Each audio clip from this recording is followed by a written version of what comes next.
प्रश्न 26 और 51 का अभाज्य गुणनखंड विधि द्वारा HCF और LCM ज्ञात कीजिए तथा इसकी जांच कीजिए कि दो संख्याओं का गुणनफल बराबर HCF गुणित LCM है।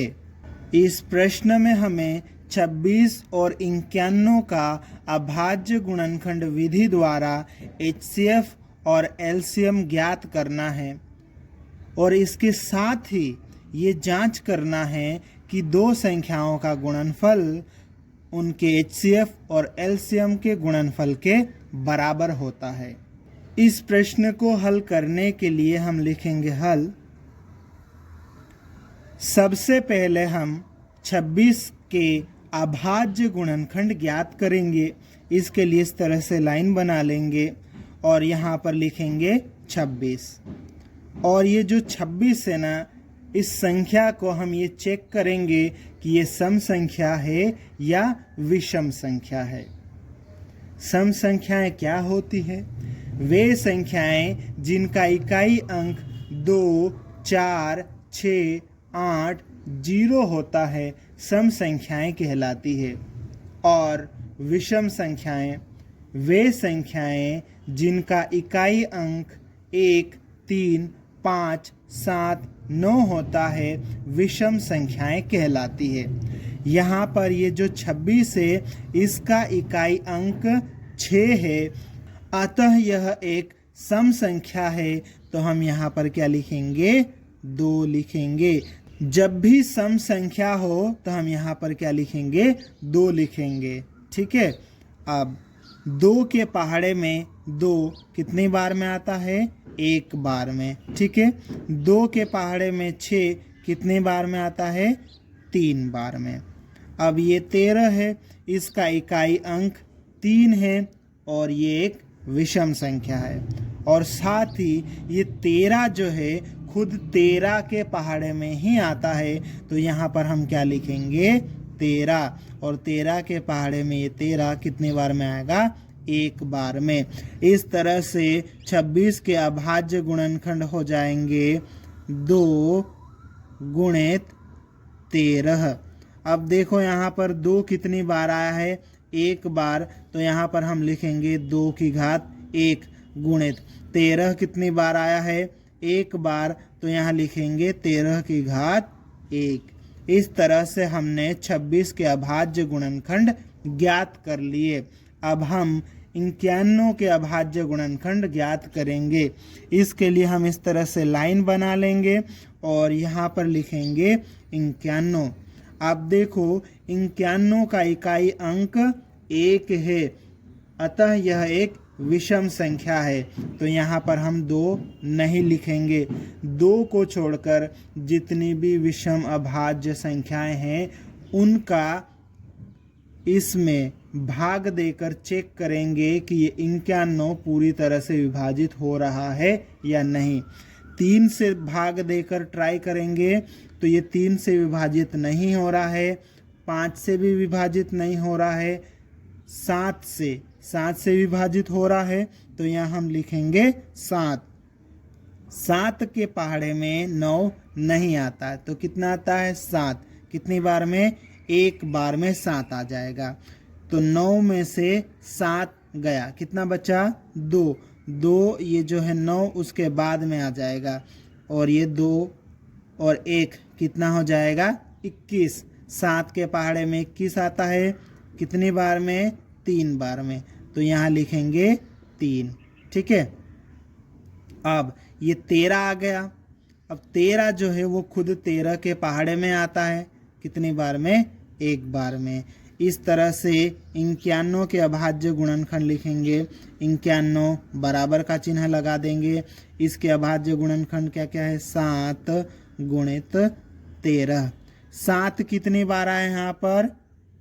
1 बार। ठीक है। तो यहाँ पर हम लिख लेंगे 7 की घात 1 गुणित 13 कितनी बार आया है? 1 बार। तो 13 की घात 1। इस तरह से हमने 51 के भी अभाज्य गुणनखंड ज्ञात कर लिए। अब हम क्या करेंगे, इन अभाज्य गुणनखंडों की सहायता से HCF और LCM ज्ञात करेंगे। तो पहले हम HCF ज्ञात कर लेते हैं।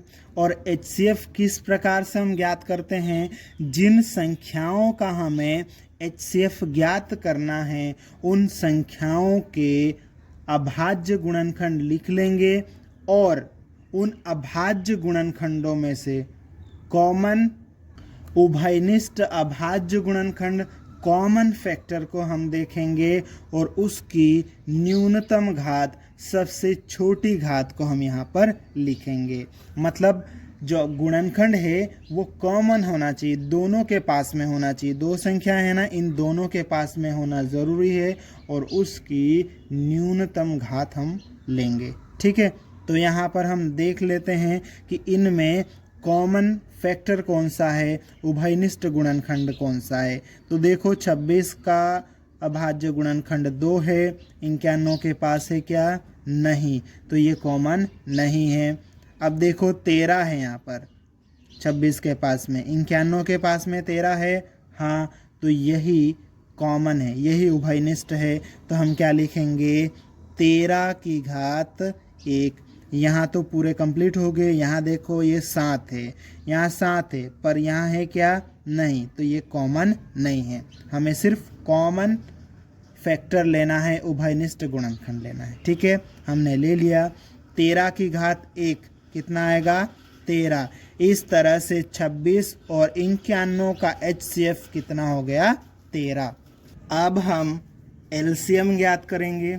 और LCM किस प्रकार से ज्ञात करते हैं कि जिन संख्याओं का हमें LCM ज्ञात करना है उनके अभाज्य गुणनखंडों में से प्रत्येक अभाज्य गुणनखंड लेना है।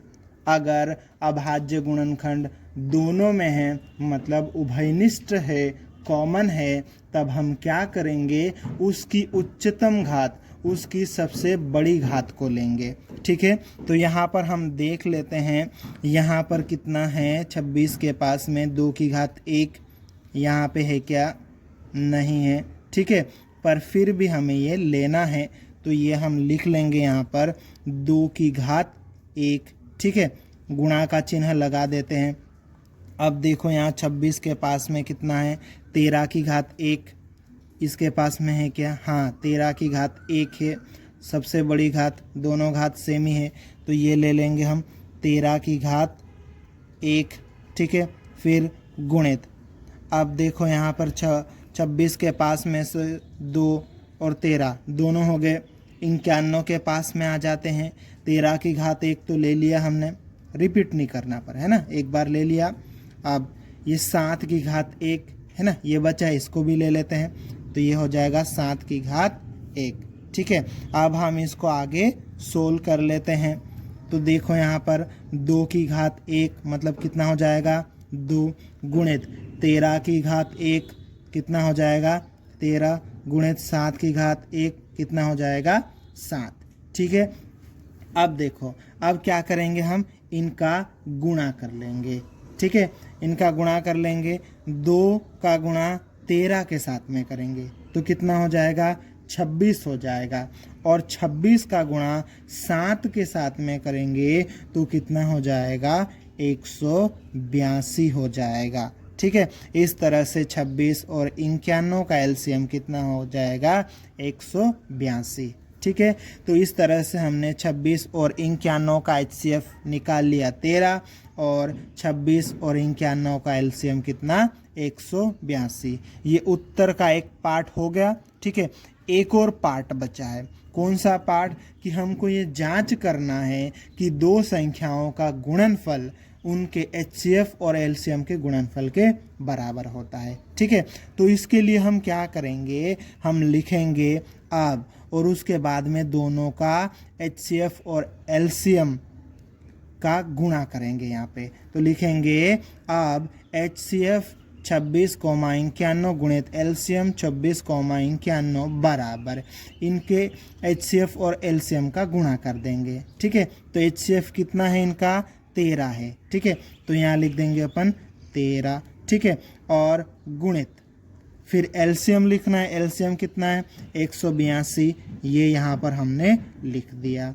ठीक है, अब 13 और 182 का गुणा करेंगे तो कितना आ जाएगा? 2366। ठीक है, 2366 आ जाएगा। चलो, ये एक हो गया। अब आगे देखते हैं, आगे क्या करना है? इन दोनों संख्याओं का गुणा कर लेते हैं।